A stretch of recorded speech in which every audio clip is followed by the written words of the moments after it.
রমজান মাস আমাদের থেকে বিদায় নিয়ে গেছে।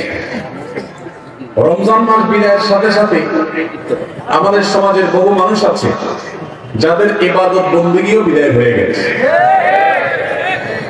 আমরা অনেকে রমজান মাস শেষ হওয়ার পর মাথার টুপিটা খুলে ভাঁজ করে এমন ভাবে রেখে দিয়েছি যেন আবার আগামী বছর রমজান আসলে সেই টুপি খুলে আমরা মাথায় দেব।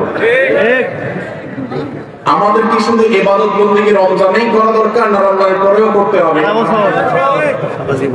কতদিন পর্যন্ত আমাদের ইবাদত বন্দেগী নেক আমল চলা উচিত এ সম্পর্কে কোরআনে কারিমে আল্লাহ রাব্বুল আলামিন বলেন, ওয়া'বুদ রাব্বাকা হাত্তা ইয়াতিয়াকাল ইয়াকিন।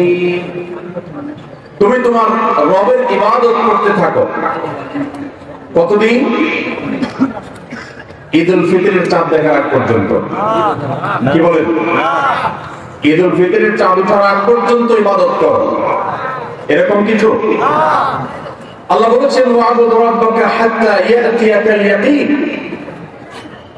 তোমার মৃত্যু আসার আগ পর্যন্ত তোমার রবের ইবাদত তুমি কন্টিনিউ করতে থাকো, নিয়মিত করতে থাকো, ইবাদতের ধারাকে অব্যাহত রাখো, ইবাদত থামাবে না মৃত্যু আসার আগ পর্যন্ত। ইবাদত কতদিন চলবে? মৃত্যু আসার আগ পর্যন্ত। আমরা যারা রমজানের মৌসুমে মুসল্লি হয়েছি, রমজানের পরে আর মসজিদের দিকে আমাদেরকে আসতে দেখা যায় না। আমরা যারা রমজানে ডান্স দেখা করেছি, রমজানের পরে আর আমাদের ডান্স দেখা করতে দেখা যায় না। আমরা যারা রমজানে কোরআন তেলাওয়াত করেছি, তারাবির নামাজে কোরআন শ্রবণ করেছি, শুনেছি, রমজান চলে যাওয়ার পরে কোরআন আর ছুঁয়ে দেখা, স্পর্শ করার তৌফিক সুযোগ আমাদের যাদের হয় না, আমাদের জন্য অত্যন্ত ভয়াবহ একটা বার্তা আছে। সে বার্তা কি? আল্লাহ রাব্বুল আলামিন কোরআনে হাকিমে ইরশাদ করেছেন তিনি কার আমল ইবাদত কবুল করেন। আমরা যারা রমজানে প্রত্যেকে যার যার সাধ্য অনুযায়ী কম বেশি ভালো কাজ করার চেষ্টা করেছি, রমজানে রোজা রেখেছি, তারাবির নামাজ পড়েছি, কোরআন তেলাওয়াত করেছি, কোরআন তেলাওয়াত শুনেছি, দান সাদাকা করেছি, তাসবিহ তাহলিল করেছি, দোয়া করেছি, রোজাদারি করার চেষ্টা করেছি, যতটুকু তৌফিক হয়েছে ভালো কাজ করার চেষ্টা করেছি। রমজান মাসে যে সমস্ত ভালো কাজ, যে সমস্ত নেক আমল আমরা করেছি, এর কোনটা আল্লাহর কাছে কবুল হয়েছে আর কোনটা হয়নি এটা বোঝার বা এটা নিশ্চিতভাবে জানার কোন উপায় বা সিস্টেম কি আছে? কিন্তু কোরআনে কারিমের একটি আয়াত থেকে আমরা ধারণা নিতে পারি কাদের আমল ইবাদত আল্লাহর কাছে কবুল হয়েছে। আল্লাহ রাব্বুল আলামিন ইরশাদ করেছেন, ইন্নামা ইয়াতাকাব্বালুল্লাহু মিনাল মুত্তাকিন। আল্লাহ রাব্বুল আলামিন মুত্তাকিদের, আল্লাহ ভীরুদের, যাদের মধ্যে আল্লাহ ভীরুতা অর্জন হয়েছে, যাদের মধ্যে আল্লাহর ভয়ের চেতনা জাগ্রত হয়েছে, সেই চেতনা থেকে যারা আল্লাহর আদেশ নিষেধ অনুযায়ী নিজেকে পরিচালিত করে, তাকওয়া চর্চা করে, মুত্তাকিদের কাতারে যারা নিজেদেরকে শামিল করতে পারে, আল্লাহ রাব্বুল আলামিন বলেছেন আল্লাহ তাআলা তাদেরটাই কবুল করেন।